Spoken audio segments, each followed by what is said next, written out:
Wala po kayo dapat ikatakot kung wala naman po kayo pinagkakautangan. Ma'am, bali sa ano po kami, sa may programa po kasi kami ng sumbungan ng mga may pautang. Eh meron po kaming kasama na nandyan sa labas, nasa sasakyan namin. Ang nireklamo po niya, nilapit po niya sa amin. Eh meron daw po kayong nautang na hindi nababayaran. Eh, wala po akong alam. Diyos ko po. Oh no!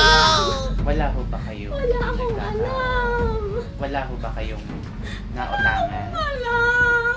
Hmm, Wala akong alam. Wala akong pautang. Wala akong ganun. Bakit Wala po. ganun? Magandang... Ako po? Ano po yun? Ay. Magandang hapon po. Dito daw po yung bahay ni Mrs. Merly de Villa. Opo. Kayo po ba? Magandang hapon po. Ma'am, bali sa ano po kami, sa may programa po kasi kami ng sumbungan ng mga may pautang. Eh meron po kaming kasama na nandyan sa labas, nasa sasakyan namin.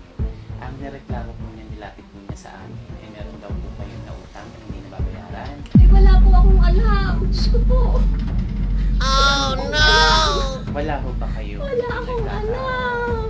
Wala ho ba kayong nautangan? Wala. Hmm, Wala akong alam. Wala akong pautang. Wala akong ganun. Bakit Wala po. ganun? Opo. Ay ano lang pa naman po, yun po yung nilapit pa lang namin, hindi pa naman po sigurado, ay di, kakaharapin lang po Wala, natin. ako yung allergy siya ng mga anak ko at saka asawa ko sa utang. Wala akong utang. Wala po kayong- Wala akong alam. Ay wala naman po problema kasi hindi pa naman po sigurado. Kumbaga sinabi lang naman po sa amin, titingnan lang natin. Ayoko. Baka po mamaya ay maling pangalan lang. Ano yun? Hindi ko alam yun. Ay, okay lang po. Ano dito naman po, dito lang po sa labas yung sasakyan para lang po makita natin kung sino po itong nagsabi na Ay, ito. ayoko. At Wala akong alam. Hindi ko alam Opo. yun. Wala naman pong problema. May kasama ko. Ay, ano po bang kasama niyo po ba? Sasama.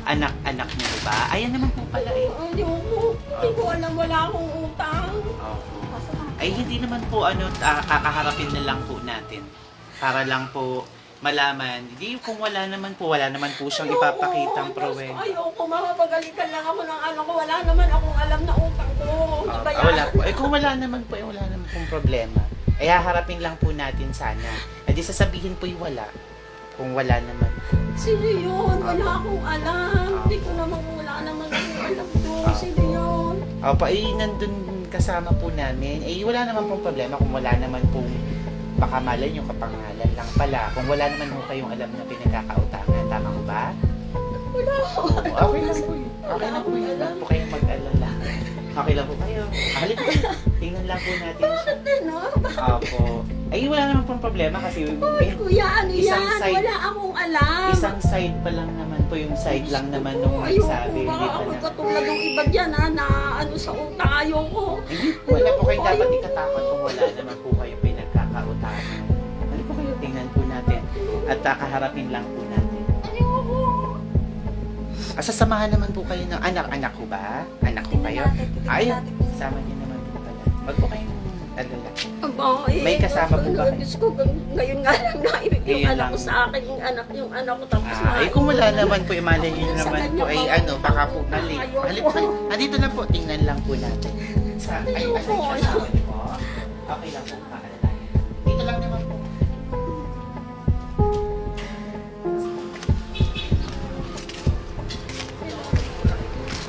Dito po, papalabasin po. Ay, nasa na po si tatay? Masama ka.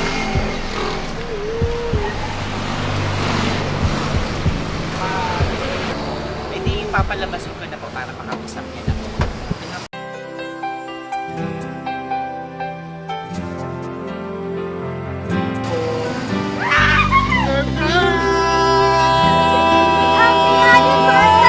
Happy anniversary! Samahan niyo lang po siya. Happy anniversary! Nakita niyo lang po siya. Tama po, anniversary niyo, 22 years. Happy anniversary sa inyo! Wala akong brain. Para sa inyo po yan. Pero po, ang totoo, sorry nanay, niloko ko kayo. Sorry po. Diyan po kayo.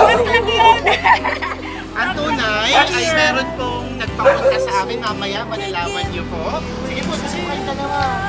Wow! Happy anniversary! Okay lang po, may pantakip po. Tatay, abot niyo yung flowers para kay nanay. Ayun, tatay, oh. But I couldn't ask for more. 'Cause your love is the greatest gift of all.